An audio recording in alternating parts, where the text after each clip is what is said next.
Joining us now in the studio to take a closer look at the events following last weekend's terror attack on the Temple Mount is Brigadier General Shmueli, the former head of Israeli Air Force Intelligence. Thank you so much for joining us. My pleasure. All right, so let's begin. This metal detector issue, why were they only installed in the Muslim-only entrances to the Temple Mount? First of all, it's a kind of a occasion. If you go to the history of what's happened in the mountain, it's go back to the time of the Romans, and then the time of the Muslims, and then the time of the Christians, and then the time of the Brits, and now Israel, the last 50 years, we control the Temple Mount. The only time in those 2,000 years that there is a free worship for all three monotheistic religions, this is the last 50 years. If you go back to the history, the Muslims did not permit the Jews to go up to the Temple Mount. If you go to the Templars, the Christians, in the Crusaders, they haven't permit the Muslims to go to the Temple Mount.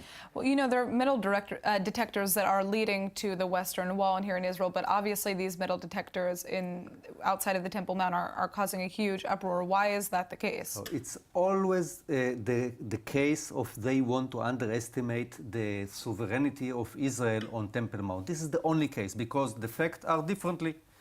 Every Israeli that want to get to the Wailing Wall have to go through detecting. Right. Every Israeli that go to the mall have to go through detecting. The only one that hadn't have it up to now are the Muslims on the Temple Mount. And what happened? The Muslims went with guns on the Temple Mount. And now we want to protect them. Most of the people in the Temple Mount are not Jews. There are few Jews, not Christians, few Christians. The vast majority of tens of thousands of people are Arabs, Muslims, and we want to protect them. And if you go back to the history, the king of the Waqf are in charge of the religion. So let's talk a little bit about Fatah and the threats of a day of rage tomorrow. You know, how should Israel be responding to this, and also to the clashes that we're seeing at the Lion's Gate in Jerusalem? Of course, they want to intimidate us that in Friday there will be big riots. I think differently. Yes, they are going to trying to provoke. That's what they are going to do. But if you have now a direct relationship between Israel underground with the Saudi Arabians, who are the highest authority of the Muslims, the Sunni Muslims, and if all those countries, Saudi Arabia, Egypt, Jordan, they don't want any riots. So I think there will be some provocation, but I believe that the next Friday will be small riots. Everyone will say that they are pushing their time and opinion.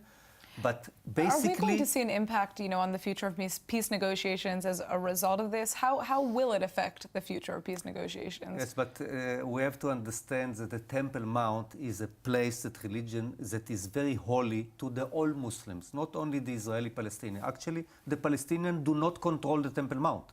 The Waqf are under the Jordanian government. They control the Temple Mount. But what we do... But I mean, the stabbing intifada, many Israeli officials attribute that to comments made by the Palestinian president back in 2015. So, I mean, there is... I would assume that we're going to see an impact on what we're hoping are future negotiations between the Israelis and Palestinians. But the question is, how far will that impact go? I mean, are we going to have much bigger issues than we had previous to this attack? I believe that it won't happen. Yes, they try to provoke, they try to underestimate Israel's sovereignty on Temple Mount, but once again, the last 50 years were the most open to all three religions of free worship. It haven't happened in the past. Is there a way to quell the violence, to stop the violence that we're seeing right now? Is there anything that Israel can be doing to stop these clashes? I have an idea.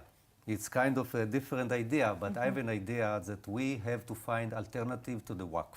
I'm not talking a Jewish alternative. I'm talking about Muslim religion authority inside Israel, and we have to threaten the authority of the Waqf, because the Waqf, they have one objective, to underestimate and to attack Israel in all the world. So if we find, this is my advice to the government, if you find a group of authority of religion, Muslims in Israel, and gives them kind of tools in order to help us to find the right solution, so the Waqf will be threatened and maybe they will change their mind, because now they are very, very extremists. They don't have any responsibility.